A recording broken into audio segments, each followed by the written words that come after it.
Heading into the 1 o'clock hour here at Dodger Fest on a beautiful Saturday winter afternoon in Los Angeles. How about we bring up on stage right now another couple of World Series champions. One of them's a two-time World Series champ, Austin Barnes.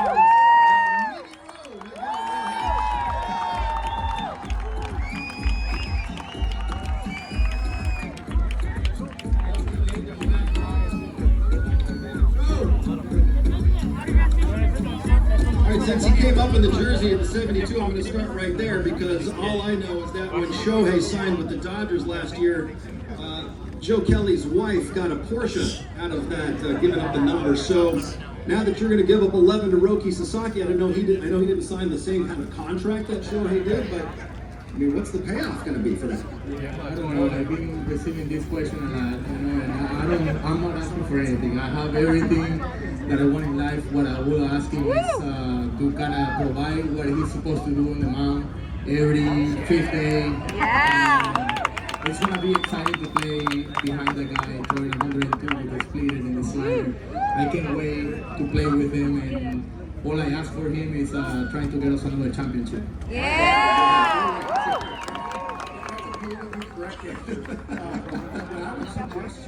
Kids, right?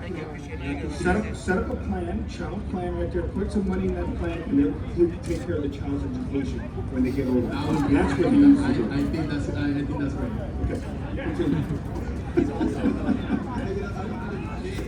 Austin, I want to ask you. Obviously a two-time World Series champ. We go back to 2020, and I know even fans, you're tired of hearing about 20 shortened season, didn't really matter and everything. But then you guys go out there and win it in 2024.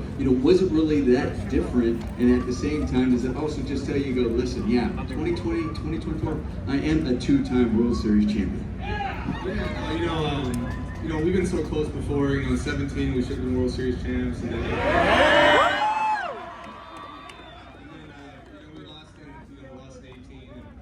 Get over that hump in 2020, man, that was a crazy feeling, and then just kind of reinforce it in 2024. And the season's so long, it's so hard, man. It's not easy to win those playoff games, and it's special when it all comes together, and when the group becomes close, and we have to do what we have to do to win those games. It's not easy, so it was a special season, man. And the Dodgers are in a good spot right now, so hopefully they'll work on them. Austin, you've been here for quite some time. It's always special to wear this Dodger uniform. Talk about being a two-time champion. How special was it for you, especially, to make sure that these fans got that parade? And what was it like for you and your family? Yeah, I wanted that parade too, man. Obviously, we did in 2020. I grew up a Dodger fan. I'm obviously from Riverside, and it's right.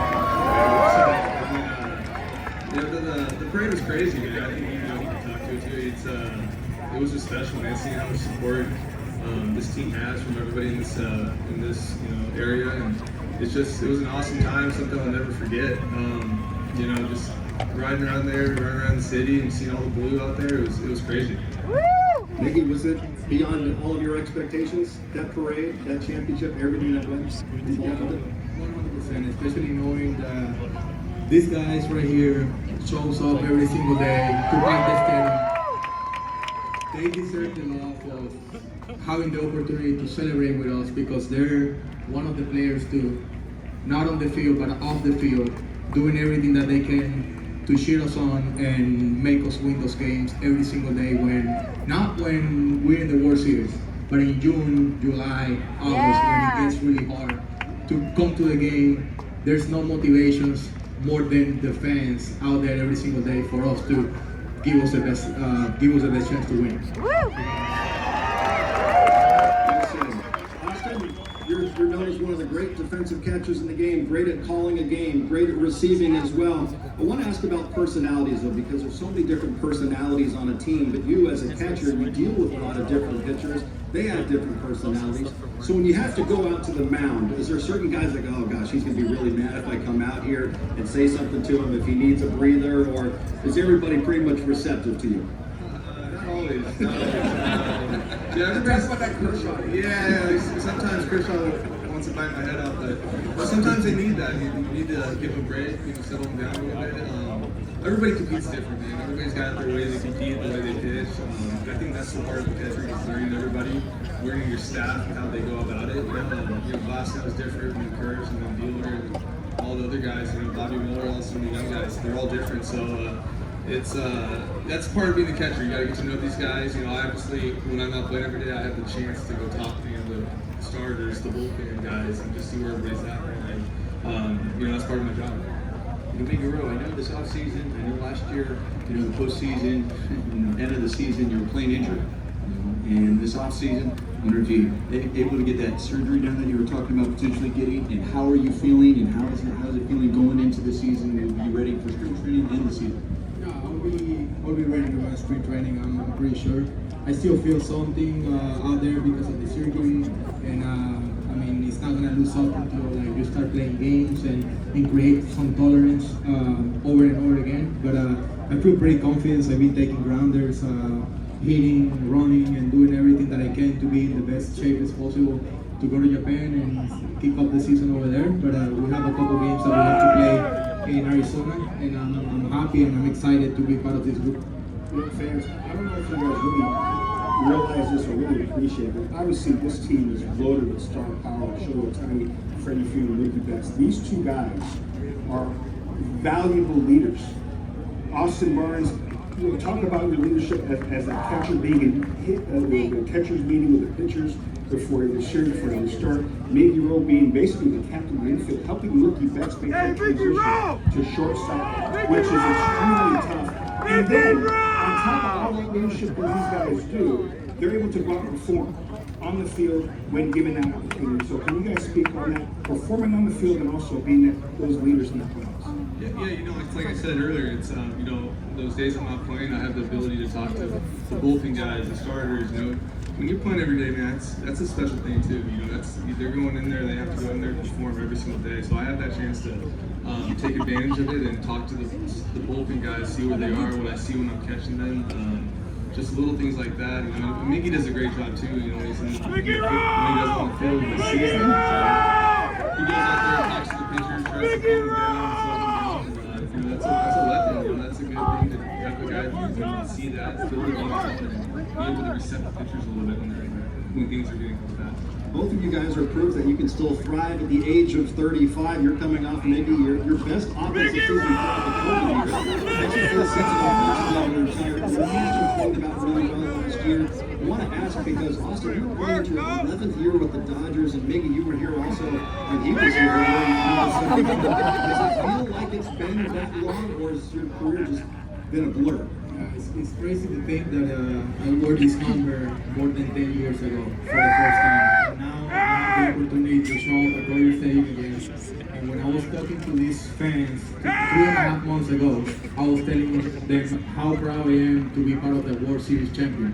Now I can tell you guys that I'm even more proud to put this uniform on for another year with everything that I can do.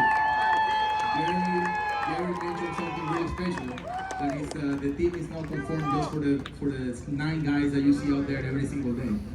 There's a lot of personalities behind the scenes that have to work hard to continue to be prepared for the opportunity. And that's what guys like Austin Barnes and I do every single day through our spring training in the off season, thinking that we're gonna get that opportunity at some point, and it's gonna have to be our time to help the team win some games until someone else got back. So it's an exciting time to be a Dodger, and like I always say, one thing is to play in the big leagues and one thing is to play for the Dodgers.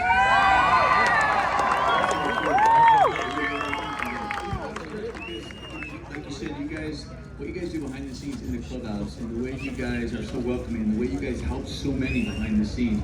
I'm curious, now you have guys, say, Hee-Sung Kim, for example, how do you make him feel welcome? It's one, coming to your team, but obviously coming from a whole new culture as well. How do you make someone like him feel welcome? I like him a lot. I worked out with him in Arizona. He's a hard worker, man. We're out there. We have a little small group. There's probably me, Conforto, Alvin, Pades, and Kim's out there. He's there at 7 in the morning. He's doing his thing. He's great, man. There's a lot of translators out there right now. Conversation's fun, man. They're good people. He's gonna come in. That's a product of the Dodgers, man. They welcome people. They let them be who they are, and that helps them out there when they go out there and perform. There's been a lot of talk coming into the season about no team having repeated in 25 years. It's been a quarter of a century, but just hearing Austin and McGill talk about it, this team's hungry, and these guys want to run it back here in 2025.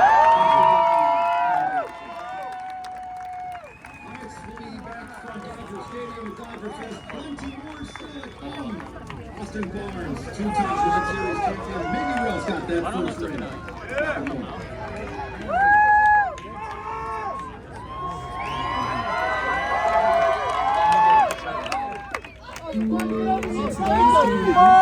Vai,